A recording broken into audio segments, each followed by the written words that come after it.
नमस्कार। नीतीश कुमार पूर्व मुख्यमंत्री की बेचैनी इस समय बढ़ती हुई दिखाई पड़ रही है क्योंकि आनन फानन में बिहार पहुंचते हैं और बिहार पहुंचकर भी जो जेडीयू के कार्यकारी अध्यक्ष हैं संजय झा, उनसे मुलाकात करते हैं। मुलाकात में क्या कुछ बातें होती हैं तो सामने नहीं आता, लेकिन जब वो बाहर आकर बातचीत करते हैं उस समय मीडिया वहां पर मौजूद होती है और नीतीश कुमार ये कहते हुए दिखाई पड़ते हैं कि सब ठीक ठाक है। उसके बाद संजय झा की तरफ देखते हुए कहते हैं कि 10:30 बजे कल मेरे आवास पर आकर मुझसे मिलो। अब ये जो बात उन्होंने कही है और जिस अंदाज में कही है, क्योंकि देखिए मिलना मिलाना तो चलता रहता है और ऐसे में भी जिस तरीके से खुद पूर्व मुख्यमंत्री नीतीश कुमार जो है संजय झा के घर पर आकर मुलाकात करते हैं, ये भी थोड़ा सा अटपटा लग रहा है लोगों को कि भाई आखिर ऐसी क्या मजबूरी आ गई कि तुरंत जो है भागे भागे नीतीश कुमार जो है वो संजय झा के घर पे पहुंच जाते हैं, मुलाकातें होती हैं, बातचीत होती हैं और बाहर आकर जब मीडिया के सामने आते हैं तो कहते हैं कि भाई सब ठीक है, कल मुझसे 10:30 बजे आकर मेरे आवास पर मिलो। तो क्या कोई बड़ा कह सकते हैं कि परेशानी का सबब है जेडीयू के अंदर? क्या कोई दिक्कत परेशानी चल रही नेताओं के बीच में? क्या जिस तरह से बीजेपी का प्रभाव बढ़ा है उसको लेकर जेडीयू का एक तबका जो है वो नाखुश है, खुश देखा नहीं पड़ता है? क्या उसको लेकर कुछ बातचीत होनी है या फिर जिस तरह से एमएलसी के चुनाव होने वाले हैं उसको लेकर यहाँ पर बातचीत होने वाली है? कई तरह के कयास लग रहे हैं, लेकिन जिस तरह से नीतीश कुमार खुद संजय झा के घर पे पहुंचे हैं उस बात को लेकर भी कहा जा रहा है कि बात हो सकता है कोई बड़ी हो। इसी वजह से नीतीश कुमार तुरंत घर पहुंचते हैं, संजय झा के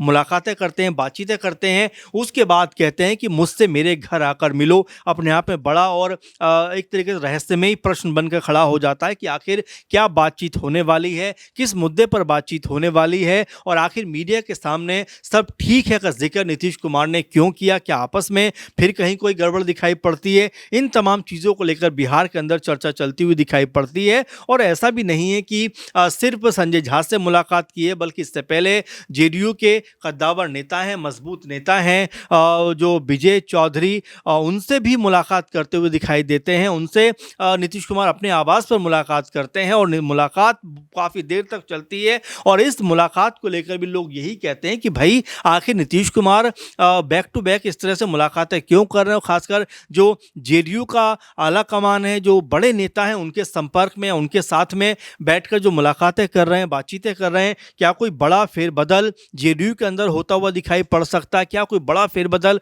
सरकार में होता हुआ दिखाई देता है? इसको लेकर भी तमाम तरह की अटकलें लग रही हैं। लेकिन महत्वपूर्ण बात क्या है कि देखिए आने वाले दिनों में 10 सीटों के ऊपर एमएलसी के चुनाव है। एक सीट तो उपचुनाव होने वाला है जिस पर नीतीश कुमार ने खुद वो सीट छोड़ी है राज्यसभा जाने की वजह से। तो ऐसे में 9 सीटों के ऊपर चुनाव और एक सीट के ऊपर उपचुनाव होने वाला है। अब यहाँ क्या उसी की रणनीति के ऊपर बातचीत चल रही है? कई लोग ये भी कहते हैं कि भाई जिस तरीके से जो तमाम सहयोगी दल हैं एनडीए कुनबे के, जिसमें हम पार्टी भी है, उपेंद्र कुशवाहा तो हालांकि एक सीट उनको मिली रही है, एलजेपीआर है, इसके अलावा बीजेपी और जेडीयू हैं ही, तो आपस में सीटों के बंटवारे को लेकर भी बातचीत चल रही है। चूंकि 9 सीटों में से अगर देखा जाए तो लगभग जो अगर कोई कैलकुलेशन की जाए 10 सीटों की बात करें तो उसमें लगभग 9 सीटें जो हैं वो एनडीए कुनबे के खाते में जाती हुई दिखाई पड़ती हैं। हाँ, एक सीट ज़रूर ऐसी जिसके ऊपर आरजेडी का खेमा मजबूत दिखाई पड़ता है, क्योंकि एक एमएलसी जीतने के लिए कम से कम 25 विधायकों की ज़रूरत है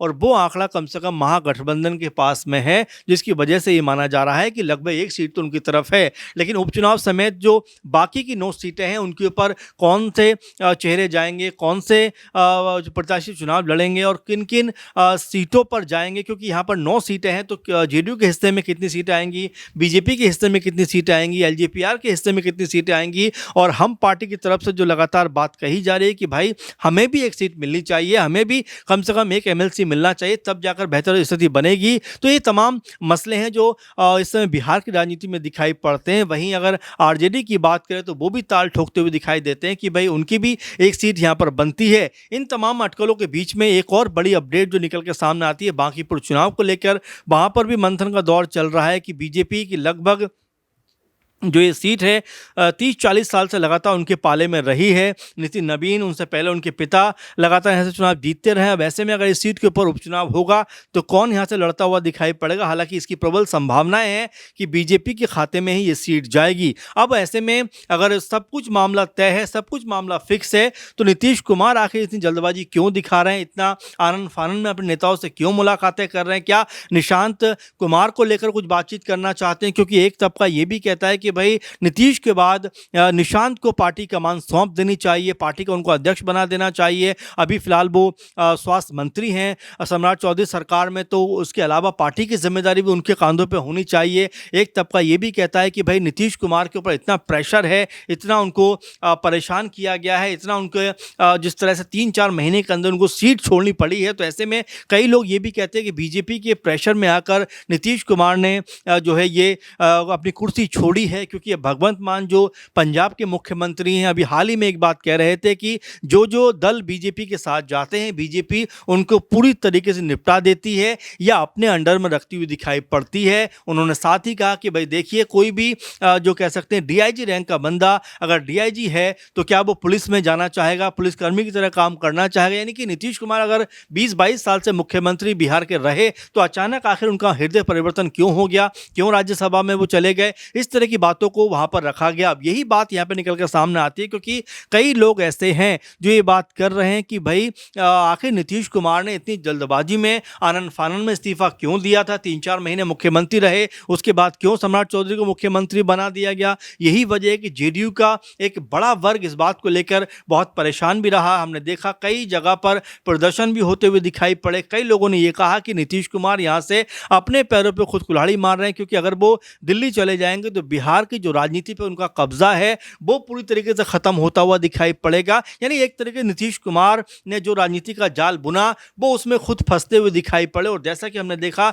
लगभग 84-85 सीटें उनके पास रहीं, यानी कि वो 84-85 सीटों पर चुनाव जीते, लेकिन उसके बावजूद बीजेपी के दबाव में क्या वो रहे, ये अपने आप में बड़ा सवाल। और क्या बीजेपी के कहने पर उन्होंने अध्यक्ष का जो कह सकते हैं मुख्यमंत्री का जो पद है वो छोड़ा था? इस तरह की तमाम अटकलें लगी। अब ऐसे में उन तमाम चीज़ों के बीच में जब ये बातचीत चली रही थी, अचानक बिहार में जिस तरह से जो राजनीति है जेडीयू की वो अचानक तेज होती हुई दिखाई पड़ती है, उसके कई समीकरण निकलकर सामने आते हैं। क्योंकि संजय झा जो कार्यकारी अध्यक्ष हैं, उनसे मिलने का आखिर क्या औचित्य है, और मिलने के बाद फिर उनको अपने आवास पर बुलाने का क्या मकसद है? क्या कोई बड़ी रणनीति पर बात होने वाली है? क्या संगठन स्तर पर कोई बड़े बदलाव होने वाले हैं? ये भी लगातार कयास लगते हुए दिखाई पड़ रहे हैं। क्योंकि अभी तक हालांकि मीडिया के सामने तो कोई खबर निकल कर सामने नहीं आई है। नीतीश कुमार ये जरूर बोलते हुए दिखाई पड़े कि सब ठीक है, यानी उन्होंने इशारा किया कि कोई गड़बड़ नहीं है। लेकिन ये इशारा आखिर उन्होंने क्यों किया? बिना पूछे उन्होंने ये बात क्यों कही? संजय झा को आखिर उन्होंने अपने आवास पर क्यों बुलाया? विजय चौधरी से मुलाकातें क्यों की? ये तमाम प्रश्न हैं जो लगातार उलझते हुए दिखाई पड़ते हैं, और ये भी इशारा करते हैं कि क्या बिहार सरकार के अंदर खाने में तो कहीं कोई गड़बड़ नहीं है। कई लोगों ने यह भी कहा कि जेडीयू के अंदर खाने में कई नेता ऐसे हैं जो इस समय अपने आप को मजबूत करना चाहते हैं, अपने आप को का दबदबा बनाना चाहते हैं, और इसी को लेकर ललन सिंह को का नाम लगातार सुर्खियों में कह सकते हैं बीते समय काफ़ी लंबे समय से रहा। क्योंकि ललन सिंह को लेकर एक बहुत दफ़ा नीतीश कुमार ने यहाँ तक कह दिया था कि भाई इन्हीं की वजह से हम बीजेपी से अलग हुए थे। उसके बाद जब नीतीश कुमार मुख्यमंत्री का पद छोड़ते हैं तब भी बेहद नाराज और नाखुश नजर आए थे ललन सिंह। तो ये तमाम ऐसी बातें हैं जो बिहार के नज़रिए से देखी जा रही हैं कि क्या जेडीयू खेमे में कोई बड़ी उठापटक होने वाली है, क्या कोई बड़े फेरबदल होने वाले हैं, और क्या जो पद हैं उसमें क्या कोई परिवर्तन होने वाला है? क्योंकि संजय झा कार्यकारी अध्यक्ष हैं, तो क्या अब पूरी तरीके से अध्यक्ष जो है पूर्णकालिक अध्यक्ष यहाँ पर जेडीयू का बनाया जा सकता है? इसको लेकर तमाम तरह की चर्चा चलती हुई दिखाई देती है। अब